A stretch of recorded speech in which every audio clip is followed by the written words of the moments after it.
উত্তর চব্বিশ পরগনার সন্দেশখালীতে অভিযুক্ত মুসা মোল্লাকে ধরতে গিয়ে আক্রান্ত হতে হয় পুলিশকে। আর সেই ঘটনায় এবার আরো গ্রেপ্তারি। মুসা মোল্লার ভাই মুর্তাজা মোল্লাকে ইতিমধ্যেই গ্রেপ্তার করেছে পুলিশ। পাকড়াও মুর্তাজা মোল্লার দুই ছেলেও। যদিও হামলা কাণ্ডে এখনো ফেরার মূল অভিযুক্ত মুসা মোল্লা। দক্ষিণ চব্বিশ পরগনার জীবনতলা এলাকা থেকে গ্রেপ্তার করা হয়েছে মুর্তাজা মোল্লাকে। গত শনিবার সন্দেশখালীতে জমি দখলের অভিযোগের মামলার তদন্তে গিয়ে আক্রান্ত হতে হয়েছিল পুলিশকে। তবে অভিযুক্ত যে মুসা মোল্লা, যাকে ধরতে গিয়ে আক্রান্ত হতে হয় পুলিশকে, সেই মুসা মোল্লা এখনো ফেরার। পুলিশ কি বলছে এই গোটা ঘটনায় আরো বিস্তারিত আমরা জানবো আমাদের প্রতিনিধি সমীরণ পালের কাছ থেকে। সমীরণ, গতকাল রাতে দক্ষিণ চব্বিশ পরগনার জীবনতলা থানা এলাকা থেকে মুর্তাজা মোল্লা অর্থাৎ মুসা মোল্লার ভাই এবং তার দুই ছেলেকে মোট 3 জনকে গ্রেপ্তার করেছে নেজার থানার পুলিশ এবং আজকে তাদেরকে বসিরহাট মহকুমা আদালতে পেশ করা হয়েছে। কিন্তু এখনো পর্যন্ত গত শুক্রবার রাতে যেখানে নেজার থানার অন্তর্গত রাজবাড়ী আউটপোস্টের পুলিশ কর্মীরা আক্রান্ত হয়েছিলেন, একজন অফিসার সহ 6 জন জখম হয়েছিলেন, সেই ঘটনায় এখনো পর্যন্ত প্রধান অভিযুক্ত মুসা মোল্লার কোনো হদিশ পাওয়া যায়নি।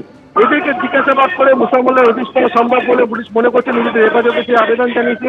এর আগে 9 জনকে গ্রেপ্তার করা হয়েছিল এবং তাদেরকে বসিরহাট মহকুমা আদালতে পেশ করা হলে তাদের 10 দিনের পুলিশ হেফাজতের নির্দেশ দেওয়া হয় এবং এই নিয়ে মোট গ্রেপ্তারের সংখ্যা বেড়ে দাঁড়ালো 12। কিন্তু এখনো পর্যন্ত মুসা মোল্লার কোনো হদিশ পাওয়া যায়নি।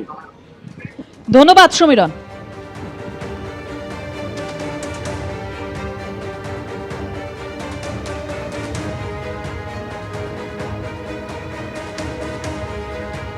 পুরনিয়োগ দুর্নীতি মামলায় চূড়ান্ত চার্জশিটে চাঞ্চল্যকর দাবি সিবিআই এর। খবর সূত্রে সাদা খাতা জমা দিয়ে হয়েছিল চাকরি, এক এক জায়গায় অন্য পদে নিয়ম না মেনেও হয়েছিল চাকরি।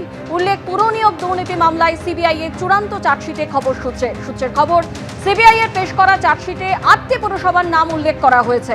এইসব পুরসভাগুলির মধ্যে আছে উত্তর ও দক্ষিণ দমদম, কামারহাটি, বরানগর পুরসভা। খবর সূত্রে চূড়ান্ত চার্জশিটে আছে টিটাগড়, রানাঘাট, হালিশহর, বনগাঁ পুরসভারও নাম। খবর সূত্রের 8টি পুরসভায় 600রও বেশি বেআইনিভাবে চাকরি হয়েছিল বলে দাবি সিবিআই এর।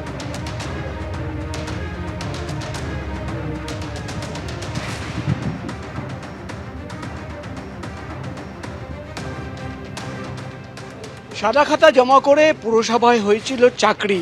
পুরনিয়োগ দুর্নীতি মামলায় চার্জশিটে এমনই চাঞ্চল্যকর দাবি সিবিআই তরফে করা হয়েছে। গত শুক্রবার চার্জশিট জমা পড়ে এবং এই চার্জশিটে সিবিআই তরফে দাবি করা হচ্ছে যে 8টি পুরসভায় 600টির বেশি বেনিয়ম নিয়োগ হয়েছিল, যেখানে একাধিক তথ্য প্রমাণ রয়েছে এবং সাদা খাতা জমা দেওয়া হয়েছিল। এমনকি অন্য একটি পদের জন্য চাকরি পাওয়া গেছিল, কিন্তু সেই ব্যক্তি জয়েন করেছে অন্য আরেকটি পদে, অর্থাৎ বেনিয়ম হয়েছে।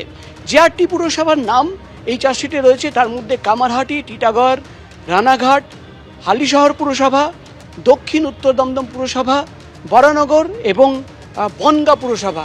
সিবিআই তরফে দাবি করা হচ্ছে যে গত 2.5 বছর ধরে তদন্ত করে এই 8টি পুরসভায় যে বেনিয়ম হয়েছে, অবৈধভাবে চাকরি হয়েছিল এবং সাদা খাতা জমা করে তাদের চাকরি হয়েছিল, অয়নশীলের যে সংস্থা এবিএস ইনফোজোন প্রাইভেট লিমিটেড, সেই সংস্থাকে কাজে লাগানো হয়েছিল।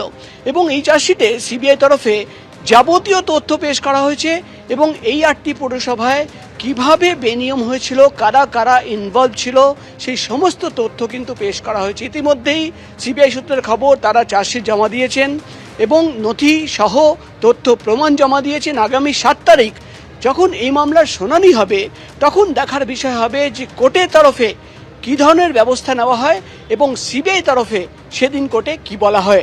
ক্যামেরায় অজয় দাসের সঙ্গে প্রকাশ সিনহা, এবিপি আনন্দ, কলকাতা। এই যে আজকের chargesheet CBI municipal recruitment scam, শুধু একা কামারহাটি মিউনিসিপ্যালিটিতে 200টা ঢুকিয়েছে, ইনক্লুডিং সুজিত বোসের 2 শালিকা। অনেকেই ভাবছেন যে সিবিআই ফাইনাল চার্জশিট মানে রিলিফ। না বন্ধু, মানি ট্রেল হয়েছে। তো পিএমএলএ কার আছে? Wait and see. Firhad Hakim থেকে, সুজিত বোস থেকে, রথিন ঘোষ থেকে, সাউথ দমদমের ভাইস চেয়ারম্যান নিতাই থেকে ছাড় কেউ পাবেন না। কামারহাটির গোপাল সাহা থেকে ব্যারাকপুরের উত্তম দাস, 17টা চেয়ারম্যান, ছাড় পাওয়ার কোনো জায়গা নেই। ভারতীয় জনতা পার্টিকে আনুন, মে মাস থেকে এই চোরেদের ডুগডুগি বাজিয়ে ছেড়ে দেবো। এবিপি আনন্দ, এগিয়ে থাকে, এগিয়ে রাখে।